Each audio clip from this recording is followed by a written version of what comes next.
देखो बच्चों, आज आप लोग को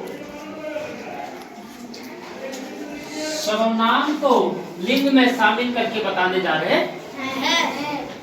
अगर सर्वनाम में लिंग आ जाएगा तो क्या सर्वनाम के रूप में परिवर्तन होगा कि नहीं होगा, इसके बारे में हम लोग जानेंगे। इसके पहले बता देना चाहेंगे कि हमने बताए कि सर्वनाम अगर कारक में आता है तो उसका रूप में परिवर्तन होता है, कारक के कारण उसके रूप में परिवर्तन हो जाता है।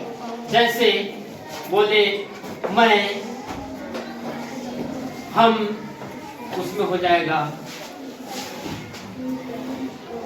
हमको, है ना। तो यहाँ को आने से कारक आ गया, हम से हमको जो बन गया तो ये कारक उसमें को आकर के जुड़ गया और उसका रूप में परिवर्तन कर दिया, सर्वनाम के रूप में परिवर्तन कर दिया। कौन? कारक। तो कारक के आने से सर्वनाम के चिन्हों में परिवर्तन आ जाता है। उसी प्रकार से अगर वचन आता है, एक वचन बहुवचन, जैसे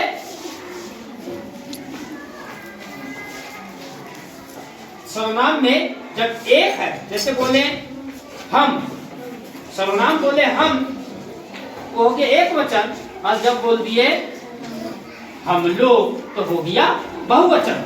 यानी सर्वनाम में वचन के आने से भी सर्वनाम के रूप में परिवर्तन हो जाता है। समझे बात को? कारक के आने से भी और वचन के भी आने से भी सर्वनाम के रूप में परिवर्तन आ जाता है।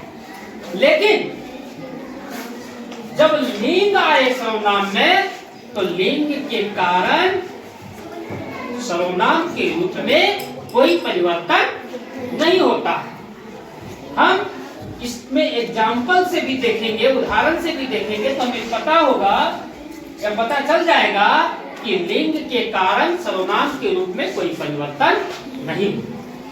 यहाँ स्पष्ट में लिख दिया हूँ कि लिंग के कारण सर्वनाम के रूप में कोई परिवर्तन नहीं होता। पुल्लिंग और स्त्रीलिंग दोनों के लिए एक ही सर्वनामों का प्रयोग होता है। नीचे उदाहरण देखिए, यहाँ पे पहला है, उदाहरण में दिया हुआ है स्त्रीलिंग और पुल्लिंग। तो पुल्लिंग में कह रहा है ये मैं क्या है? मैं है सर्वनाम, मैं गाता हूँ। तो देखिए जब हम पुल्लिंग में बोला मैं गाता हूँ तो स्त्रीलिंग में आ गई कि मैं गाती हूँ। तो मैं में कोई परिवर्तन हुआ क्या? मैं का मैं रहा ना।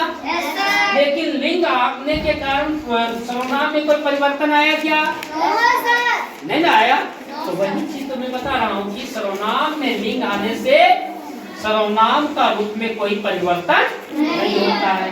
दूसरा एग्जाम्पल देखेंगे, हम फल खाते, हम फल खाते हैं, ये पुल्लिंग में है। यहाँ बोल रहे हैं कि हम फल खा रही है, तो हम तो हम ही रहा। यहाँ कोई चेंज हुआ क्या? लिंग के कारण कोई चेंज नहीं हुआ। उसी प्रकार से यहाँ पे देखेंगे, तुम कहाँ जा रहे हो, तुम कहाँ जा रही हो, तो तुम में कोई परिवर्तन हुआ क्या? तो लिंग के कारण सर्वनाम के रूप में कोई परिवर्तन नहीं होता है। यहाँ आप लोग समझ चुके होंगे। क्या समझे कि नहीं? ठीक, थैंक यू।